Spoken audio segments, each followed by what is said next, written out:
आचार्य जी, सबसे पहले बॉलीवुड फ्लैश में आपका बहुत बहुत स्वागत है। जी जी, धन्य, जय माता दी। आचार्य जी, सबसे पहले हमें बताइए कि थोड़ा सा इंट्रोड्यूस कर दीजिए, आपको ऑडियंस को बता दीजिए आपके बारे में थोड़ा। जी जी, मैं आचार्य विनोद कुमार हूँ और मेरा जो जन्म हुआ है प्रयागराज की पावन धरती पर हुआ है।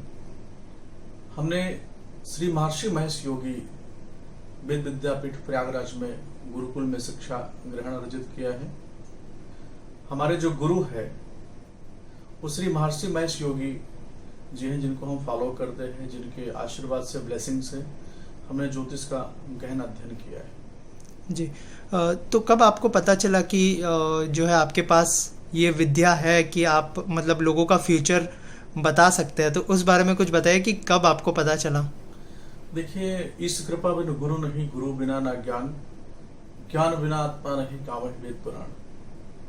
शास्त्रों में ऐसी मान्यता है कि जब ईश्वर की कृपा होती है तभी आपके जीवन में गुरु मिलते हैं, क्योंकि भृगु संहिता के अंदर बताया गया है कि जब कई जन्मों का पुण्य इकट्ठा होता है तो धन मिलता है, पुण्य और अधिक होता है तो धन के साथ यश मिलता है, और जब महापुण्य होता है तो ईश्वर की कृपा होती है। जब ईश्वर की कृपा होती है तो किसी गुरु का आगमन आपके जीवन में होता है और वह आपके जीवन में जो आपका डायरेक्शन है, आपको बनना क्या है, आपके जीवन में किस चीज से आपको ख्याति प्राप्त होती है। ज्योतिष भी क्या बताता है, हमारे साथ इतने सारे लोग जुड़े हैं, आते हैं, तो उनको हम यही बताते हैं कि आपको इस मार्ग से फेम मिलेगा, यहाँ से आपके धनार्जन का योग बनेगा। जो आपके कैरियर में रुकावट का योग है, धन में रुकावट का योग है, या आपके हेल्थ का जो सकल पदार्थ है, जगमाही कर्महीन नर पावत नहीं। कहने का तात्पर्य है, ज्योतिष आपके जीवन का वह दर्पण है जो आपके पीछे जीवन आत्मा के साथ में चलने वाला, जो आपके पीछे छुपा हुआ कोई रहस्य है, उस रहस्य को ज्योतिष बताता है। तो जो बचपन में हम आईएएस अधिकारी बनना चाहते थे, लेकिन ब्राह्मण परिवार में जन्म हुआ, फिर कुछ ऐसी परिस्थितियां रही जिससे हमको गुरुकुल जाना पड़ा, और गुरुकुल में गए तो हमको व्याकरण बोला गया, नहीं सीखा। ज्योतिष में मेरा इंटरेस्ट बनता चला गया। ईश्वर की कृपा, मेरे गुरु की कृपा, मेरी दादी माँ की कृपा, हमारे जो दर्शक हैं, जो हमें लाखों लोग इतना प्यार स्नेह देते हैं, उनकी दुआएं, उनकी बदौलत आज हमें ज्योतिष में नए नए आयाम मिलते चले जा रहे हैं और नए नए आयाम कार्य करते चले जा रहे हैं। हमने देखा है कि बहुत सारे सेलिब्रिटीज आपके पास आते हैं अपना भविष्य दिखाने के लिए, तो थोड़ा सा उसका एक्सपीरियंस बताइए कि क्या क्या मतलब चैलेंजेस होते हैं उस चीज को लेके। देखिए, जो सेलिब्रिटी है उनकी जो पत्रिका है वो तो महान पत्रिकाएं होती है, क्योंकि पूर्व जन्म में कुछ ऐसा अच्छा कर्म किया है तभी वो इतने सेलिब्रिटी कहलाए हैं, इतने फेमस हुए हैं। उनको हम नकार नहीं सकते हैं। आम व्यक्ति के जीवन में, जो साधारण लोग हैं, उनके जीवन में दाल रोटी की समस्याएं हैं, लेकिन जो संसार में नारद महाराज जी ने बताया है, जब नारद जी को अनुभव हुआ कि जब उनको अपने आप पर घमंड आ गया, तो उस समय उनको अनुभव हुआ कि सबसे जो बड़ा नशा है संसार में, जगत में, ब्रह्मांड में, वह फेम का नशा है। नेम और फेम का जो नशा है, इसमें इसको बनाए रखने के लिए, बैलेंस करने के लिए बहुत सारे हमारे जो लोग हैं स्ट्रगल करते हैं। किसी की पत्रिका में महान अच्छे योग होते हैं, किसी में मध्यम होता है, तो उनको सबको जो बैलेंस करके, जो हम भी बहुत कुछ सीखते हैं। जो सेलिब्रिटी की पत्रिकाओं का हम विश्लेषण करते हैं, रिसर्च करते हैं, क्योंकि आम लोगों की पत्रिका में रिसर्च करके पता चलता है कि उसने मेहनत तो अथक किया। यहाँ पर आता है भाग्य और कर्म। हम कहते हैं कि गोस्वामी जी ने क्या कहा कि कर्म अधीन विश्व करी राखा, जो जस करे सो तस फल चाखा।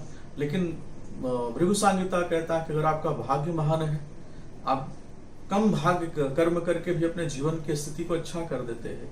लेकिन जहां पे कर्म और भाग्य दोनों का बैलेंस है, आप समझिएगा जो मैं समझाना चाहता हूं, कर्म और भाग्य दोनों का जहां पर बैलेंस है, उन्हीं को फेम मिलता है।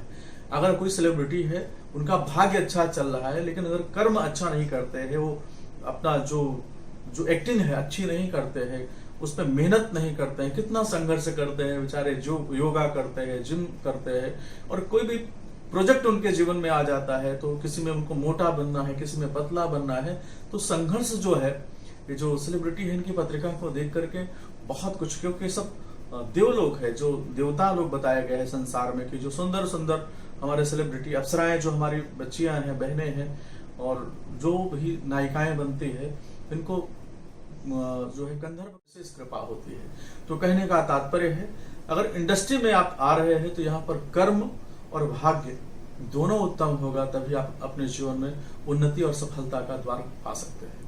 राइट। और अभी जो है कोविड का टाइम चल रहा है, सबके लिए मुश्किल समय है, उसके लिए क्या कहना चाहेंगे आप? क्या सलाह देना चाहेंगे जो ऑडियंस आपको देख रही है, जो जनता आपको देख रही है? बिल्कुल घबराने की आवश्यकता नहीं है। जब जब कोई धर्म की हानि, जब धर्म हमारा घटने लगता है, हम कितना आगे बढ़ रहे थे 2-3 साल पहले, 2 साल पहले जब कोविड आया नहीं था, हम ईश्वर को नाकार दिए थे मेरे भाई बहन। हम साइंस को एकदम एक्टिवेट कर दिए थे, साइंस ही सब कुछ है। लेकिन जब आप खुद देखिएगा, आज से 20 साल 30 साल पहले इतना दवाओं की व्यवस्था नहीं होती थी। गांव के अंदर जाते थे तो बोले भाई कोई डॉक्टर को, कोई बीमार हो गया, बुखार आ गया, तो बोले किसी डॉक्टर को आपने दिखाया? तो बोले नहीं, हमने काढ़ा पिलाया। बोले काढ़ा से कोई ठीक होता है क्या? लेकिन आज 20-25 साल बैक क्या हुआ कि दवाओं के साथ लोगों ने काढ़ा बहुत पिया। तो हमारे जो हमें समझाना चाहते हैं, पहले लोग मेडिटेशन करते थे, ध्यान के लिए हिमालय पर जाते थे, सूफी संत हो या कोई भी संत है, एकांतवास करते थे।